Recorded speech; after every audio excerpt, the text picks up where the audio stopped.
Hello, everybody. Welcome back to the podcast. Today we're joined by Novalee Wilder, a Danish actress and artist turned professional numerologist and published author. Thank you so much for being here today, Novalee. I'm so happy to be here. Thank you for asking me on. So I have to tell you, Novalee, I've been obsessed with numerology since I was about 13. So it's been a lifelong obsession for me. Can you tell me a little bit about how you got into this practice? Yeah, so I feel like I'm late to the game compared to you. So I hadn't really been aware of numerology until sometime in like 2016 or something, maybe 15. Let's say 15. Okay. And like I knew about astrology. I was pretty spiritual. I was cool with the crystals. I had been to like a sound bath. I had gotten some Reiki, whatever. But meeting numerology, and I guess I met it like slightly differently than other people. Most people like they start seeing numbers or they feel called to certain, like maybe they have a lucky number or feel specifically connected to certain things. Maybe they see angel numbers. Maybe they play the lotto with lucky numbers. But I came to numerology through a friend's name change. Oh. So they had changed their name with the help of numerology, which is, I guess, the most serious you can get with it. And I was like, what? Wow, but what? Like, we're doing this now? And so I was like, because I knew this friend really well, I could tell that like some things had shifted that I knew that she had worked on for a long time, but nothing had really made a difference. An impact. Like it was one of those like, okay, I guess this is my like cross to bear or something. Like this is just what I will have to deal with. And a lot of things shifted for her. And some of them were things where I was like, oh, I thought this was like just the environment we grew up in, that we can't change our past. Like it's always going to influence us in some way. And she just went through some changes and I was like, you know what? F it. Like, let's just do it. So I usually go all in if I'm really interested and really called. I feel like it's one of the only ways that you can truly know if something works is to like apply the thing to a serious area in your life. Like whether, like it's that thing where like, I don't want to feel just a little bit better. I want to feel a whole lot better. Like I want to, like you want to take the vitamin that actually works and you don't just pee out. And I want to, with numerology and a name change, I was like, I'm going to do the big thing because then I will have proven that it works or if I'm silly. And so I changed my name and everything in my life changed. Mostly from the inside. So did you feel different internally when you did the name change, like instantaneously? Wow. Yeah. I mean, there were some things that were like immediate or as immediate as like they could be. And other things, of course, is like over time you look back and you go, wow, I'm reacting differently in this situation. Or I'm not inclined to self-sabotage myself in this situation. Or I feel differently about my family in this situation. Wow. And the only thing I did was the name change. Wow. Yeah. Wow. So what led you to want to do it yourself? So you saw it work for this friend in your life, and then you're like, okay, let me see what this is all about. Was there like a turning point or some sort of traumatic experience in your life that led you to really want to do it? I think it was like a compound effect, like kind of a pileup of things. So when I went to see a numerologist, I had moved to New York from Denmark and had been there for like a little over 6 months. And it was like, a new language, new people, new teachers, new method. I was studying acting, new place to live, new roommates, like everything was new. And I was finding myself going back to certain patterns where I was like, we don't want to do this anymore. Sometimes I have to talk about myself as we. Like there are more than one entity controlling my life or directing it. And I was like, I don't want to do this anymore. We don't want to do it. How can we do something different? And, like I've been to therapy. I know about like atomic habits. Like I can do certain things that create like massive change in my life. But I was like, I am kind of stuck here.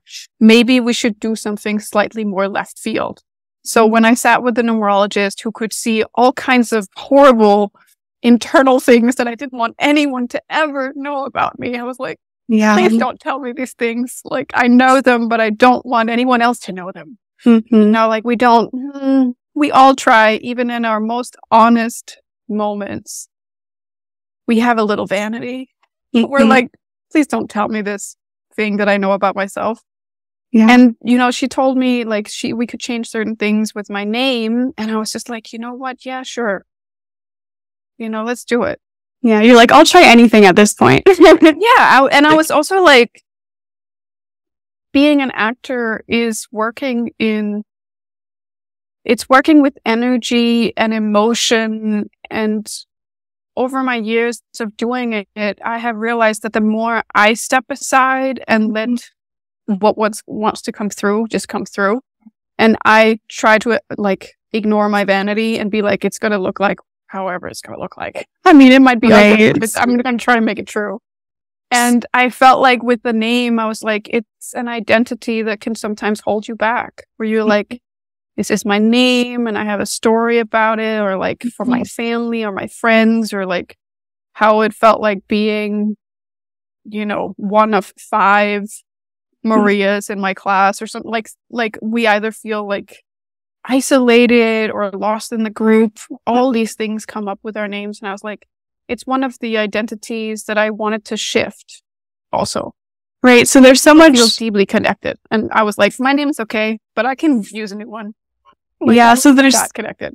So there's so much power in our name. Can you speak a little bit about, in numerology, how do we kind of understand our names through the numbers? Yeah. So behind every letter is a number. So we add those numbers together to find the energy behind that name or the vibration, whatever word you like resonate with. Some people are like, okay, I get it, vibration. Some people see colors when they look at numbers and they understand that certain names have a specific color. And each name and each vibration that like comes with it is kind of like a filter on our experience. They can kind of support us and like amplify the colors that we already have to paint with, or they can kind of mute things. And they can also kind of push us maybe in a direction we wouldn't have gone like intuitively if we were kind of left to our own devices, or if we had a different name. And we can even see it, I mean, I deal with like the naming of books and movies and records and stuff like that, and pets and children. Oh, so, I love that. Or even houses. So like we can see how what you name a thing gives it a certain power, and the power is clear to other people. Like they might not be able to see exactly what the vibration is, but they will put words that will describe the general energy. And depending on who we are and what we're here to do, some of these vibrations are kind of heavy and challenging, and they slow you down, or they get you stuck in certain things. And sure, there is a lesson. I understand that. Like sometimes we're like, okay, this is the lesson. I'm learning this lesson. But at some point, if a name can be changed, which it can, lots of women change their name when they get married, like the lesson can shift. Right. And we can kind of influence this. As a numerologist, I'm kind of like looking at people and I'm saying, okay, these are the unchangeable lessons. That's your birthday. And these are the lessons that your name give you. And since I can't change your birthday, but I can change your name, maybe you want new lessons. Or maybe you want to learn them differently. That's also the thing. Like a lot of life is learning through contraction, like challenges, closed doors, no's, trauma, abuse, addiction, what have you. Like, this is how I learn the lesson. And then on the other hand, with a more supportive name, sometimes the lesson is in expansion.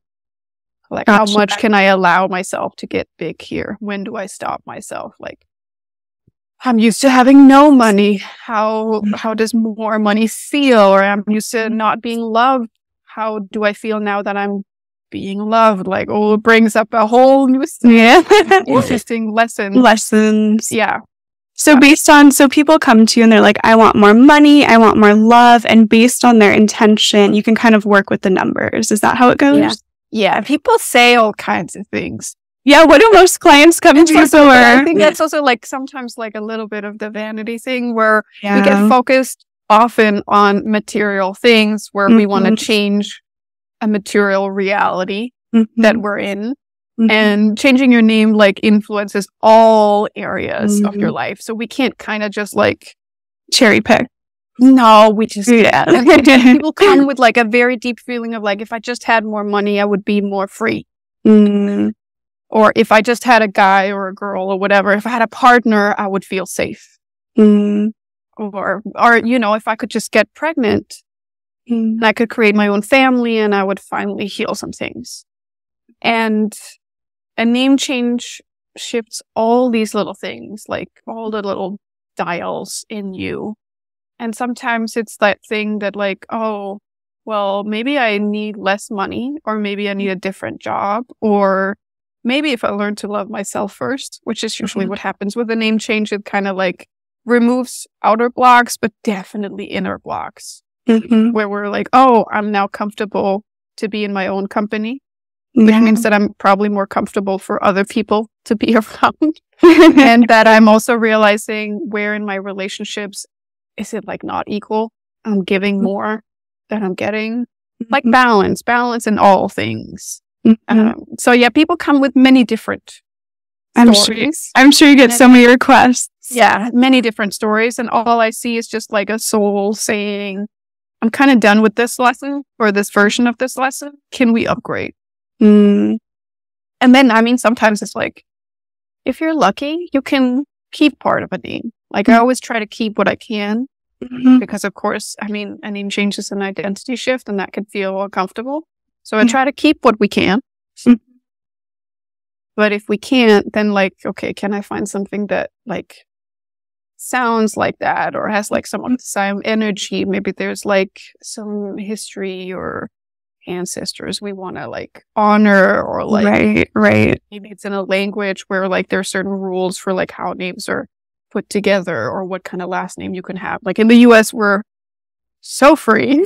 There are no rules. Like you can, but in other countries, like a girl has to have a girl name, a guy has to have a guy name, or like certain last names can't be taken because they're protected for the few and stuff. Right. So would you say, okay, so for people who have always like hated their name growing up, do you think they have like an intuitive sense that like, yes, right? Like what is, okay. Cause I've always felt that way. Living in your house, then there's probably not something wrong with you. Maybe that house is not an energetic match. And you can use a lot of feng shui to shift things. But if you basically don't feel at home in that house number, I would say, then maybe you should move. And the same with like, if you hate your name, you have a shitty story about your name, like, my name is Novalee, and sometimes I have to spell it for people, or people ask how to say it, and I got absolutely no problem doing that.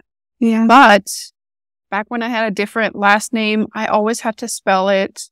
People would sometimes make fun of it. Some people would get in the habit of just calling me my last name, and I freaking hated it. I was like, I don't like it. I don't like spelling it. I don't like being called by that name. And of course that's a sign. And like just adding on here for anyone who ever wants to get married, if you don't like his last name, don't take it. It is not a proof of love. No. Add on a name that you don't like. Yeah. I think people are moving away from taking the last name. I've noticed. I hope so. Yeah. But sometimes I also fully understand the like pull towards becoming like one unity or like one thing, to which I say, well, if numerology is interesting to you, come to me. Let's see. Compromise. Maybe you want to share a new last name together. Maybe you will combine it. Like maybe you want to take her last name because it's just prettier. Whatever it is, like any kind of change that is such a big part of your identity. We're not just talking like I don't know, coloring your hair, which is also very personal, but like something that's going to stick with you for probably the rest of your life. It should just be something you really love. Yeah. Do you have couples come to you and they're going to get married asking you like, what's the last name? Yes. Or also, you know, when I do baby names, and maybe I've done the mother, but I haven't done a name change for the father. And like, but then we look at baby names, like what are the last names we're using here? Then I've had couples where in the end we ended up changing his last name, but not the rest of his name. So it wasn't a full name change session for him, but just so like they could then all share, the whole family, a last name that would work for all of them.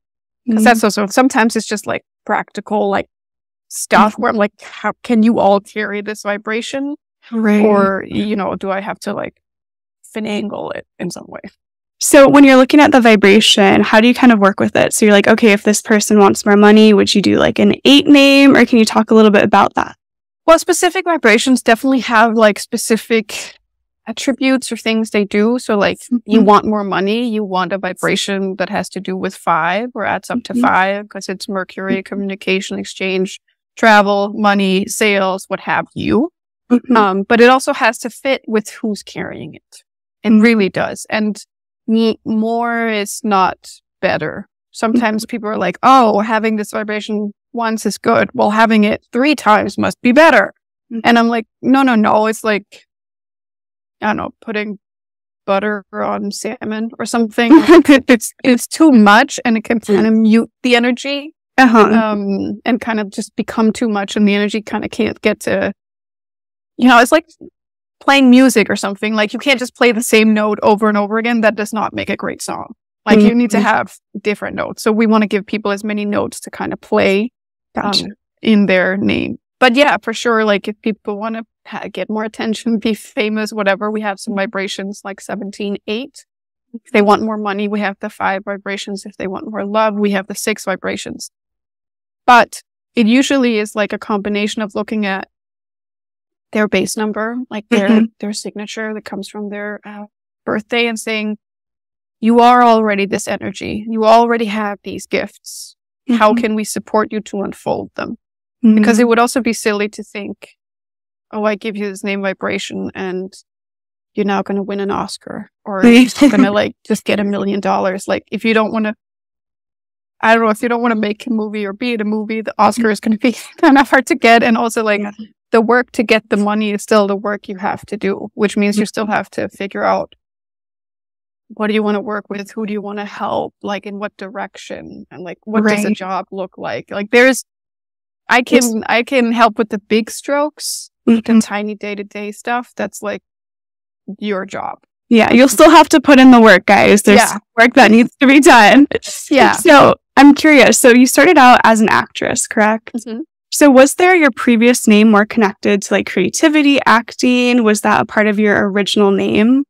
There were certain things. There were definitely like a lot of creativity and a lot of ideas, which is also one of the things that I realized over time, that when good things happen to people who are kind of angry, they don't always realize that it's a good thing. Like I remember earlier in my life, like in my 20s, that I would be filled with good ideas. Like I would be really good at saying like, oh my God, look at this cool thing, or why we could combine this in this way, or like if we had to do like, I don't know, a project in acting class or school or whatever, I was the like idea person. And then I would get really pissed when someone took my idea, ran with it and made it into something. And I sat on the sidelines and I was like, it was my idea. And they were like, yeah, it was great. No, I did it. Like I was so mad. And I didn't really realize what a gift it is, that if you have enough ideas or creativity, of course it's going to kind of like spill out. And of course people are going to recognize it.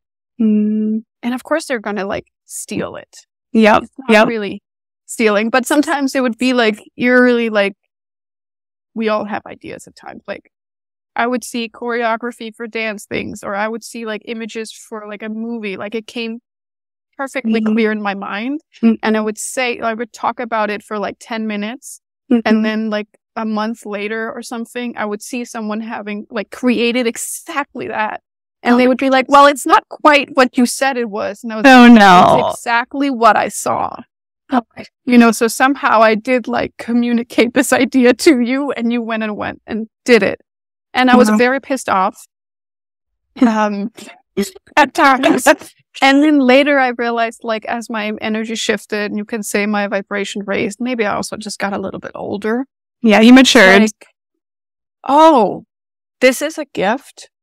and I'm squandering it a little bit. Like, I'm not really using it. I'm not really being grateful. I'm not really recognizing when it happens. I'm not really nurturing that side of myself. And how wonderful that I actually have proof that my gift is worth something. Because people would never ran with like shitty ideas, right? Like they wouldn't, they could see it would, So like, that also happens with name changes that like, and like getting back to the thing you asked about. As an actress, like I had 2 opposite energies happening in my old numeroscope. And the numeroscope is a chart we do for people. And one of them was like extremely hard worker, which is something I've been told all my life, that like even when I don't work hard, people think I work hard. That's good. That's kind of a blessing. Yes, but also every time I realized that you doing your 100% is some other people's like 150, or they can't even get there. And if you're not getting paid an equivalent rate of the 150, it's not worth it. It's not worth it. So like I was working very, very hard, and I was doing things the hard way. And I was unwilling to like see the blessings in my life. Like that's also the thing. Sometimes a name change just takes the blinders off, and you can just see what you're surrounded by. Right. So I was very creative, but I also decided that I had to work very hard. Just not always like how it should be. Yeah. Do you feel like that was like a self-limiting belief that came from like your upbringing or how you were raised? Yeah. I mean, it definitely, like, I grew up with a very emotional mother and a very hardworking dad. And I think how they talked to each other made me realize that maybe creative, emotional, and expressive people were not worth as much as logical, hardworking, intellectual people. And I don't think it's true, but I think it's the message that I got. Right. And I can sometimes see it in life still when I go like, ooh, that person is emotional. Can I trust what they say? Yep. And then that's interesting because it's one of my gifts as an actress that I realized that I was never really afraid of the emotion, but I also sometimes needed someone to say that you are allowed in the scene or in this play, like you are allowed to give me like the full extent of that emotional reality. You don't have to make it logical, intellectual, and you don't have to show me the hard work. Right. You can just do it. You can just do it. Yeah. Interesting. So was it like numerology for you was unraveling a lot of your old beliefs as well too, and kind of trying to get rid of them? It was like, it gave me a different understanding of the people in my life, like learning about the 9 base numbers, which kind of like astrology have our sun signs, like learning those 9 base numbers. I was like, okay, yeah, that's why I'm doing this or she's doing that. And that's why I can't tell this person whatever. Like, I can't tell them that this is the truth as I see it and be like, you have to now take on this truth. Because if I know their base number, I know they see the world completely differently than me, and that I can't enforce my worldview or and they're not here to do the same thing or succeed in the same way. And it also made me less jealous, because sometimes I would look at people and I would go like, oh, that's so easy for you. And if I then, like, maybe I can go and learn from you and it will be easy for me too. Like, can you teach me? And I realized sometimes with base numbers, I was like, no, you're born to do that. So that's beautiful that I can see that. And you're so good at it. Yeah. But I was not born to do the same thing. It's just like a little jealousy of like, oh, like maybe I should, like, get stuck in it. But yeah, I'm not. I should be doing, like, it's a distraction. It helps you understand people so much better when you understand the numbers and how their energy is manifesting and their strengths, their weaknesses versus your own. So when we talk about the base number, is that the life path number? It depends on what system you use. What system? I use the Chaldean system, or Chaldean numerology, which is like Eastern. Most people in the US use the Western system, which is the Pythagorean system. Yeah. And like, we have lots of terms: life path, soul urge, personality. So many. Yeah. All these things. I call them base numbers, the 9 numbers, before you get to the compound numbers. because I actually want to take a little bit of like the mystique out of it, because life paths also sometimes our brain goes, okay, so I'm life path, I'm walking on it. Like, what? And you like, what does that fit in? And I say like, well, you are just that one number, and that number has a certain amount of like energy that it wants to express, some lessons, some gifts, some challenges, some places we get stuck. It works both on like a physical level. So like certain numbers will have certain like diseases or physical ailments that are just like more often found in that number because that's where they get stuck. It's also connected to like a chakra center in the body, or colors, days of the week, sun signs, planets, like what have you. Like they are connected to all other systems that we kind of have that have kind of like proven their worth over time. And so knowing your base number is like the biggest part of understanding yourself. So it would be like knowing your sun sign, or maybe even knowing your big three, like your sun, your moon, and your rising. Gotcha. And I feel like too, like numerology is so embedded in astrology as well too, and tarot and all these other things. It's basically like numerology is in everything. It's like a foundational energy all around us. And I think sometimes people feel like it's this very like woo-woo practice. And it's like, no, it's actually very practical. So I'd love you to speak a little bit about the practicality as well of numerology.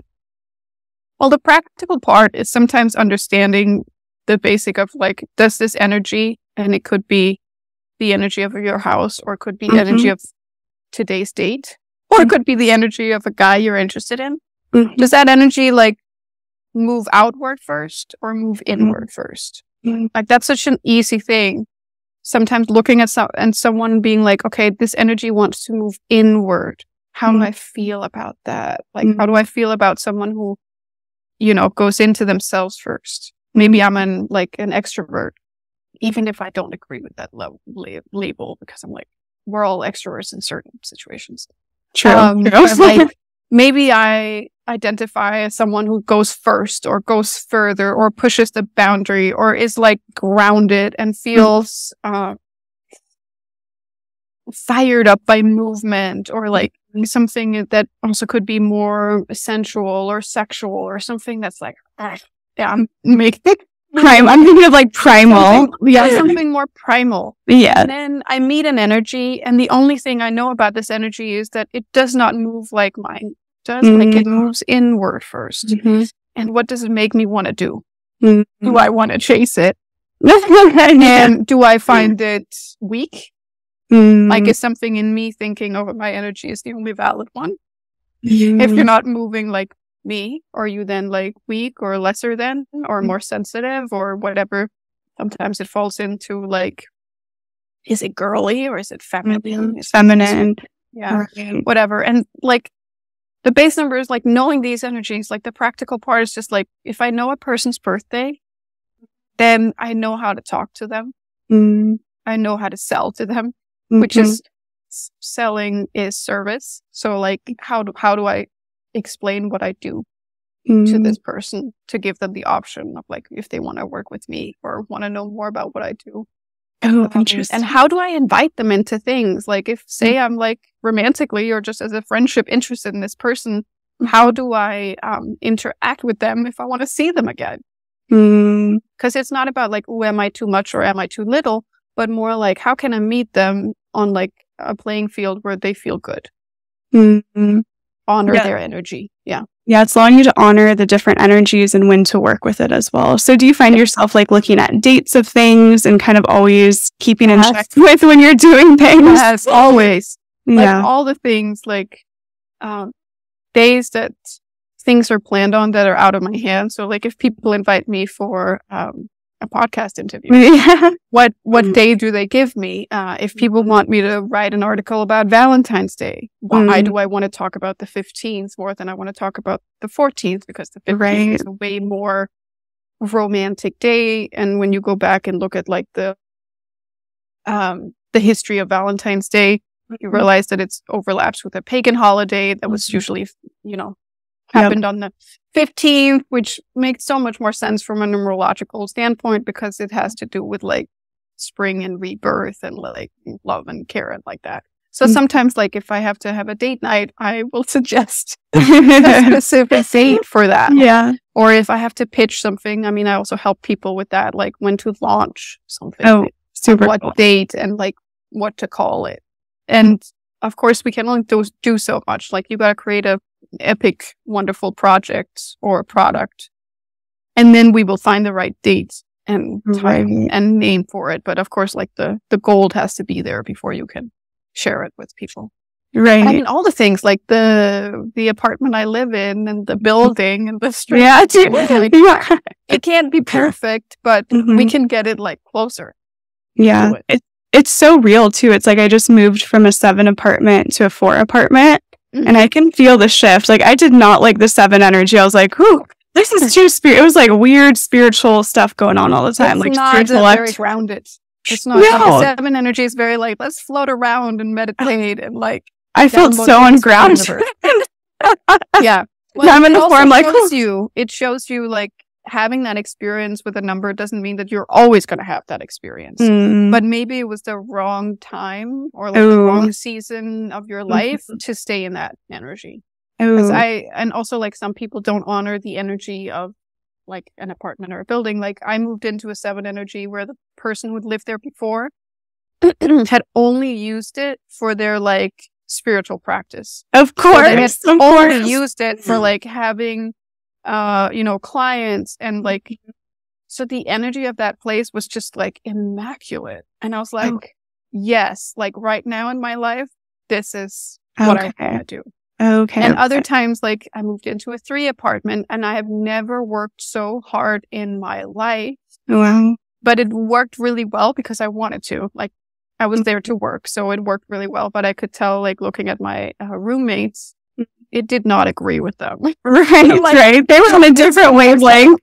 I am not doing, like, they were so stressed out, which made them unhappy and depressed and, like, have anxiety. And I was like, because you are not either born or willing or right now in a season of your life where you're supposed to run that fast. Ooh, so it's very cyclical. It's like where your energy wants to go at certain points as well. And also, like, who do you share that energy with? Like, maybe they ground the energy. Like, maybe if you had shared that 7 place with someone who had a super grounded energy, who could really anchor it. Good point. Like, from a feng shui perspective, because it always interacts with numerology as well. Like, maybe that place really needed a lot of plants and a lot of brown and a lot of furniture and a lot of wood, like a lot of things. Grounded down. A lot of pictures of mountains and stuff. Like, who knows? Like, we can work with everything, but sometimes you just go, oh, okay. I think it would be better for me to live somewhere else. Yeah. So for you, when you're going into spaces, you can feel the energy, and do you like look at the numerology later and go, oh yeah, that checks out. Like, I felt that when I was there. Yeah. I mean, I also think that the more in tune we are, the more in flow we are. And it's just, sometimes it feels like that's out of your hands. Like, you can do a lot, but sometimes like I became an American citizen, and when I got the date for my interview with the officer or like the whatever they're called, like immigration officer, I was like so freaked out until I saw the date, and it was the 24th. And the 24th is a very like positive energy. It has to do with love and connection and family. And I was like, well, on some level, I've become part of the American family now. And that just felt, I was like, okay, well, the day is good. So the day is on my side. Like, that's I mean, I still have to do my work and like, learn the answers to all the questions and like prepare and do a bunch of stuff. But like, the day is on my side. So that was lovely. That was a nice little added bonus. Yeah. And it was like, it was out of my hands. Like, I couldn't do anything about that date if I wanted to, but like the universe was like, here you go. Don't worry so much. You'll be fine. You got this. You got this. So when it comes to the form of numerology you do, can I hear a little bit more about that? Because I only know Pythagorean numerology, and I know some of the origins of that, but I'm very curious about this Eastern numerology. Yeah, so Chaldean numerology is one of the oldest, and I don't think we can really say, like, we can trace the Chaldean numerology back to, like, around Babylon, and, like, what are we, like, maybe 3,500 years ago. So, like past the birth of Christ. And it overlaps completely with Indian numerology. So like if you looked at Indian numerology and you looked at Chaldean numerology, you would see that it's the same system, where Chaldeans talk more about like planets and sun signs too. But the Indian one is like Hindi deities and stuff like that. So like gods and goddesses. But the energy is the same. The planets are the same. And Chaldean numerology is more complex than Pythagorean. It also has the name change, like the very fact that like we can do a numeroscope, we can look at the name vibrations, we can look at what would happen with the name change. We can look at your personal yearly cycles, where Pythagorean numerology has this, well, if you're born in that year, you have that rhythm, and like then at this age, you're going to have this kind of year, like a 7-year or something, like where you add certain things together. With Chaldean numerology, yes, you have like a personal rhythm, but that is also influenced by your name.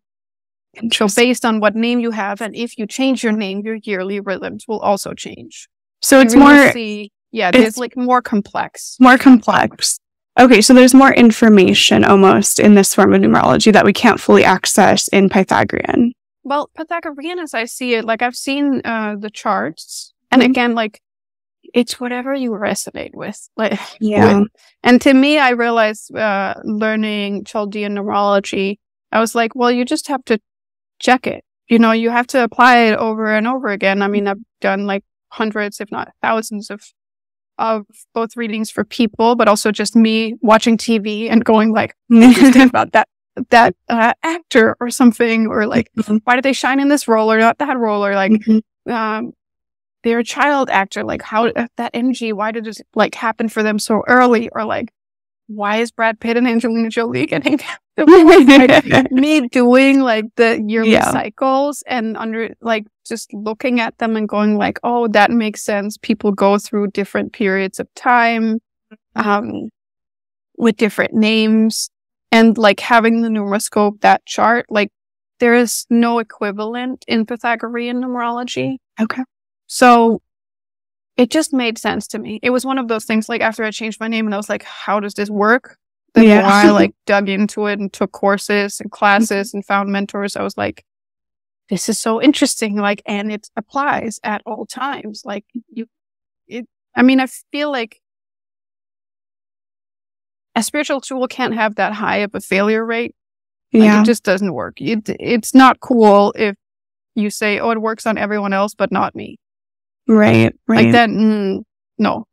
I feel like I would deceive my clients also. Like, oh, it works for like 70% of people. You must just be the 30%. Yeah, no, that's not good. That wouldn't work. So for me, it's just like, it's the school of thought or system that just, for me, applies every single time and makes sense. So when you went to your numerologist, was she studying that same form of numerology? Yeah. Okay. Yeah. So you saw the first one I was introduced to, but I mean, I have read some books. A lot of books. I'm sure. You've also written a book, right? Yes, and I'm writing a second book, and there is a third one coming at some point. Too. So like I find it so interesting, and I also find like I find if you're a true teacher of something, you don't gatekeep the knowledge. Yeah. So as I figure out stuff and learn stuff, and I learn something from every single client, I want to share that, because I found reading books about Chaldean numerology that there are a lot of books about Pythagorean numerology, because I think it's a simpler system. It's simple, and people are like, okay, I got it. I know what a 3 is, or like what 22 means or something. Mm-hmm. And the complexity of Chaldean numerology is maybe closer to astrology. Yeah. Even though astrology is a whole another can of worms. Yes. It's almost like, I don't know if you know much about astrology, but there's the Western versus the Vedic astrology. Yes. And I do Vedic sidereal astrology, so I kind of vibe with what you're saying about like, there's more of a simplistic energy in the Western, but it's like there's so much to access when it goes to the Vedic and like the Eastern tradition. So that's an interesting energy. It's what you're called to. I also realized that like, as spirituality goes more and more mainstream, and it really does, like there are now astrology dating programs and it's crazy. It's crazy. Design apps all over the place. I know. And it's wonderful, but it also means that a lot of things get like dumbed down or watered down. Yeah. And sometimes like simple sentences that some teacher might have said, like not in jest, but kind of like as a throwaway, not taken as canon. And we're like, that's not quite what it was. Or like, that's not. Sometimes people start teaching or sharing or writing a book or making an app or whatever, maybe before they have fully integrated the knowledge.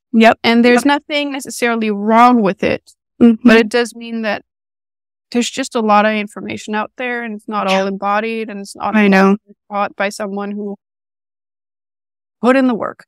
Yeah. They don't really judging anyone, because I fully understand that when you get excited about something, you're like, I'm so excited about this. Now I want to share it too. Yeah. I feel like that's true. Too. It's true. It's true. But that's why like I'm writing some books and stuff, because I'm like, ooh, I think this like little nugget is like a complexity that would be good to like put down on paper, and that it might be good if someone read it in like 10 years or 20 years and had that to compare with something that was maybe a little bit looser or a little bit less embodied, if that makes sense. It does, absolutely. And do you feel like you've learned mostly through your practice? Because it's like we can read books all day, right? When we're actually doing the practice itself, I feel like that's when the most knowledge sort of comes about, what we learn from clients and people we're seeing. I feel like the further you get from whatever, the more you apply yourself. I really think the 10,000 hour rule is real, that you don't really master a thing until you put in your 10,000 hours. If even then. Yeah, and even then, I also think that as soon as you put something down that becomes tangible, like as soon as I was finished with the book and it came out and I opened it and I found the first spelling mistake, I was like, dang. Like as soon as you create something that's kind of a finished thing, you grow from that moment. Like it's kind of like as an actor, you do a scene or play a role, and then like a year later you look back and you go, you know what, there's this detail that I wish I had put in this, or like I now understand this line. Because as humans we keep growing, and it becomes more and more invisible. I also want to say, like in the beginning of any endeavor, whether it's rock climbing or acting or writing, like in the beginning you make like leaps and bounds and you're like, oh my God, I know so much more than 3 months ago. Yeah. And at some point, some of this learning becomes kind of invisible because you're not doing like quantum leaping anymore. You're just doing slightly slow, bit understanding. You change a word here, you change a word there. You I don't know, you have a case study on someone where you're like, wait a minute, like finally I have a case study on someone that my students really need to see. And I wish I could go back to all my students and say, hey, by the way, remember ever in this class? This is such a great example of that, because I also find that the best way to retain information is to apply it to something or someone you know. Yes. So like sometimes I teach a lot of theory, but I try to apply it to someone immediately. Like even if it's a celebrity or something, like we're like, it's the best. It's the best way to teach. Numbers can indicate this kind of disease, and people are like, what? And I'm like this person has this combination of numbers and have this disease, because maybe then people will be able to remember it like better. Yeah, because we connect more with people than like theoretical ideas, right? Yeah, and everyone has like a whole play in their head with characters, and they just remember the characters well.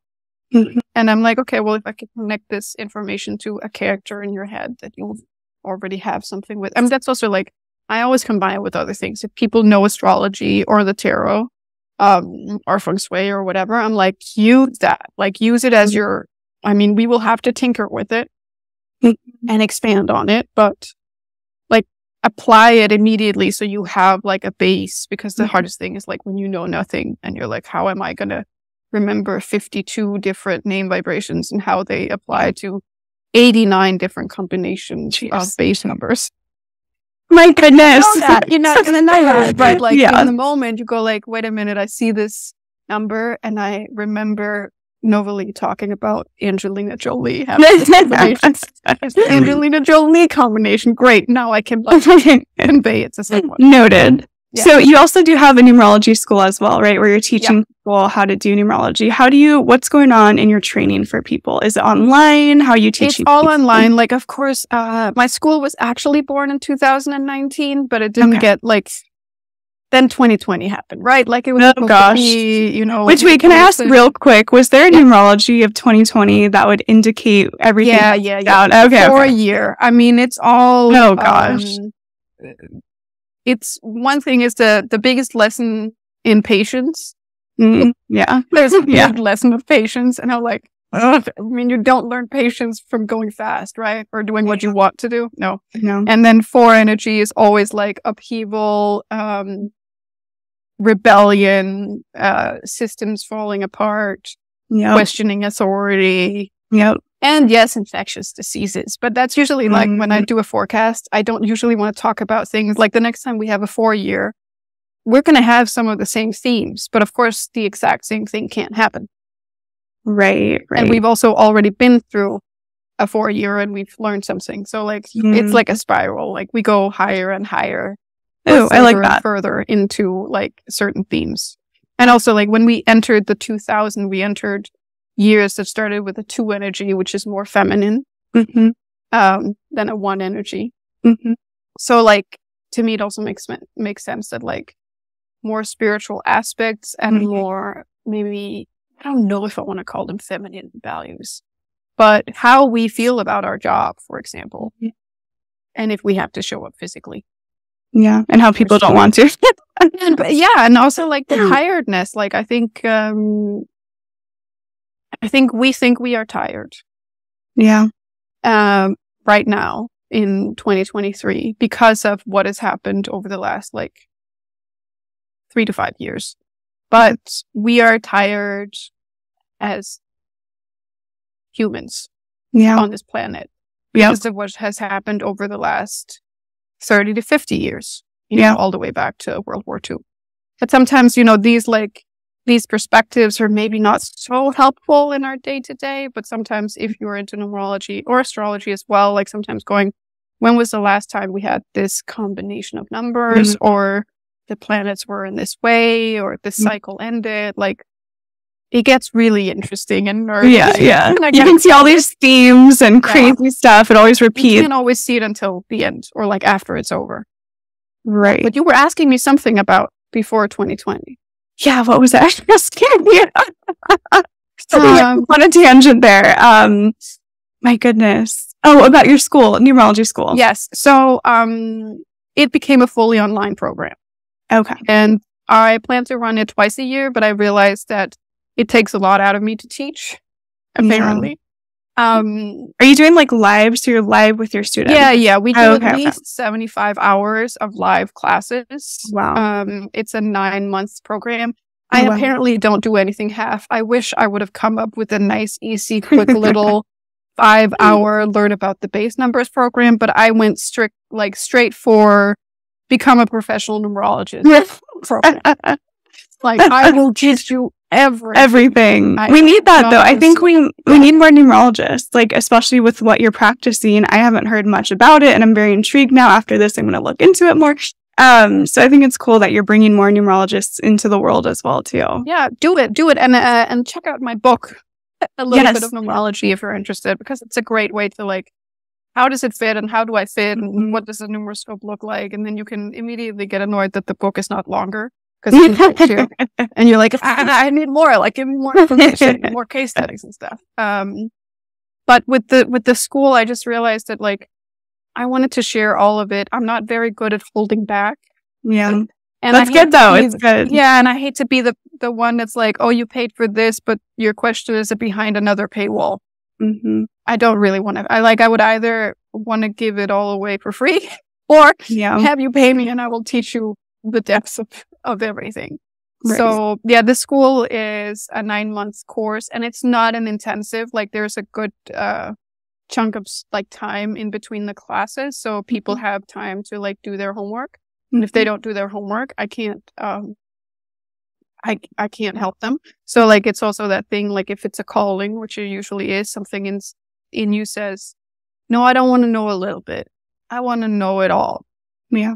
And I would like to know it or like learn about it with like not just one-on-one, me and I don't know, a mentor or a book or something, but I would like to be in a group of people where we all are interested, but of course we're all different. So the questions we ask are going to be different and our lived experience are going to be different. But I also then have the students as examples of the energy, because nothing quite like hits home as you seeing, for example, your own yearly cycles and being able to pinpoint, well, it looks like I fell in love right there. And I did. Or like it looks like I lost someone right there. And I did.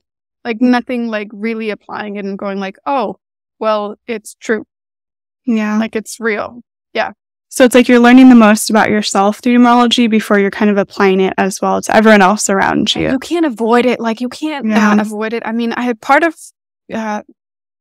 learning for me is also going through a name change. It's not that I'm forcing anyone, but like the more you learn, I mean, it's part of like the training. People can decide to do it before, after, or during. But like the more you learn it, the more you realize, oh, well, this applies to me too, and my family, and my past relationships, and why I have these friends or whatever. And I can change it. And if you want to go down the path, like of becoming a professional numerologist and you want to help people, for example, change their name, then to me, it's just integrity that you have gone on this path yourself. So you can say, well, I've been on this stretch of the road and I can tell you what to expect. Because like any identity shift or like any big, huge change in your life, they're going to be bumps and we're going to like wobble. And it's nice to have someone to say, oh, you there? I've been there. That's totally normal. Here are my tips and tricks for getting through like this hard patch. Yeah. I mean, it's crazy. We're so sort of attached to our names and we're so used to it. I'm sure it's kind of like this death, an ego death almost of who you used to be as well. Yeah, it can be. I mean, it's equal parts. I have people who are like kicking and screaming about it and saying all kinds of not so nice things, but they do it anyway. And then, 6 months later, they're like, I don't even remember what the big fuss was about. And then I also have people, mostly fours, I want to say, who come to me like, I don't even want to know why. Where I'm like, you don't even want like a session or an explanation. They're like, no, just give me a new name or like give me something to choose from, which is very much that like rebellious for energy of like, I'm not like other people. I'm my own, like I can do it. I'll just jump. Or, I mean, as we can all get fixated on what other people think, which is something I usually talk to people. Okay, so people can react like that or have an opinion or your mom might get sad or like right. I'm sure the family gets very upset more than anything, right? Yeah, sometimes. But then I also have people who are like stone cold, like they don't even think that other people can have an opinion. They're like, why would they have an opinion? It's my name. Ooh, I kind of like that. I like that. Yeah, like that's empowerment. Very empowering, but it's some people. It shows you something about yourself, how you think, and the thoughts that come up when you think about doing something like that.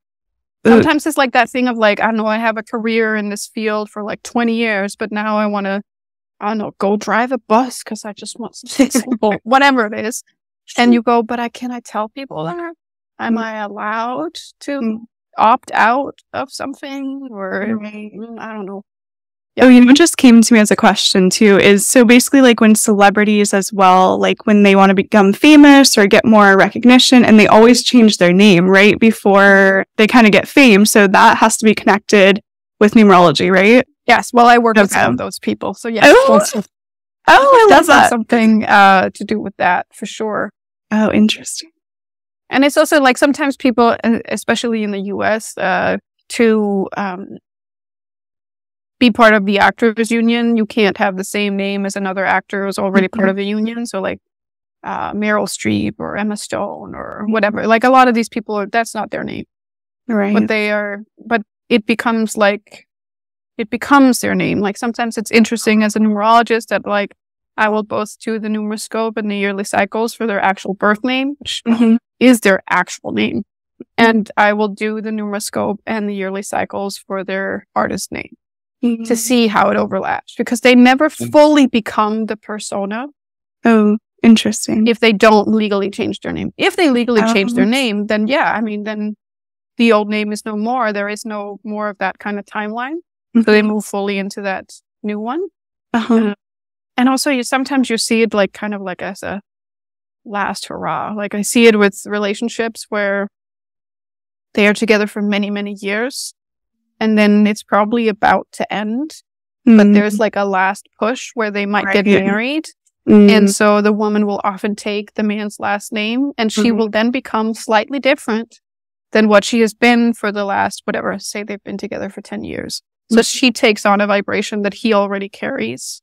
And that means that it gets intensified in the relationship. And that usually means they're going to separate. That it's not like, they are no longer who they were. Just because of time and history and whatever, like we grow. But also like now something has shifted, and maybe they were never meant to I could have taken my husband's last name. It's actually the same vibration as my last name. But I was like, you know what? Nah. I like Wilder. Like that. Let's not mess with it. I picked it, and I was like, I like it, and so it's one of my pet peeves. Just like people changing their name for not a good enough reason.